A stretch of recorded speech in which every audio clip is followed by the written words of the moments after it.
We're diving into something kind of sneaky today. Sneaky, huh? I like it. It's about how we, well, steal. Steal, should we be recording this? Yeah, but like steal in a good way, creatively. We've got these snippets on creativity, all about how to draw inspiration from others without being a total copycat. Ah, the age-old question. A bit of a tightrope walk, isn't it? Right, like we're all inspired by stuff, but how do you make it your own? And Scott McCloud, he's got some really cool ideas about Yeah. this. McCloud's great. For those who don't know, he's kind of a big deal in the comics world, and he's got this really interesting perspective on learning. Yeah, and it's funny because his dad was a scientist, right?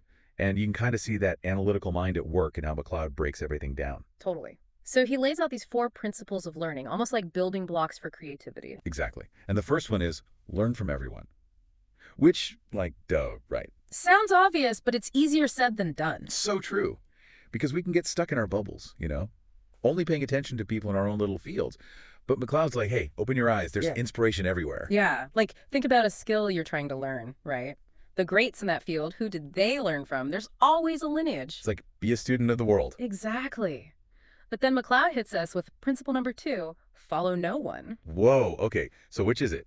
Learn from everyone or follow no one? That's the dance, right? It's about taking inspiration without becoming a clone.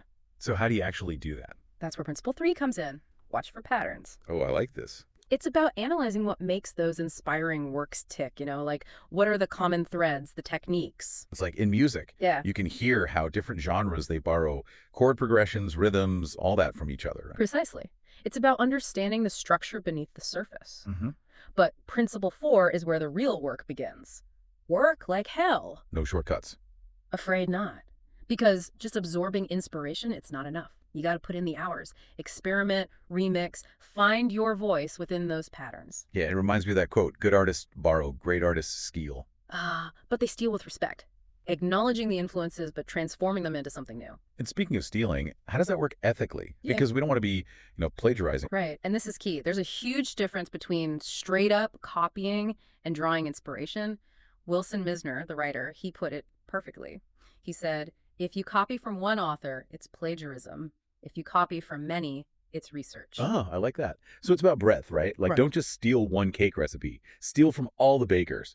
Try their techniques, experiment, and eventually you'll be baking your own masterpiece. Exactly. You're building on what came before. And it's funny because this idea that nothing is completely original, it's kind of mind-blowing when you think about it. It really is. Like, every invention, every song, every idea, it's all built on what came before it. It's about understanding that lineage and then contributing your own chapter. And sometimes that means putting yourself out there, getting a little uncomfortable. Yeah, and I think that's what this next excerpt is getting at. It's about finding those rooms where you're not the most talented person. Ah, yes.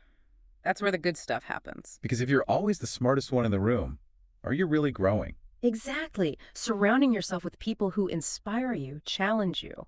That's how you level up. It's like, think about someone like Kobe Bryant. Even at his level, he was always learning from the greats who came before him.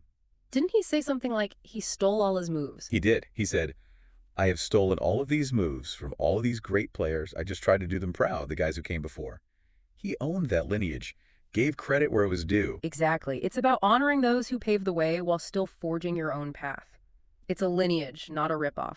Love that. Okay, so I guess the big takeaway here is steal smart, give credit, and always be on the lookout for ways to add your own unique flavor to the mix. It's about being an active learner and a generous contributor, taking all that inspiration from the world around you and then turning it into something new and amazing. So what are you going to steal today? Yeah. And how are you going to make it your own? That's something to think about.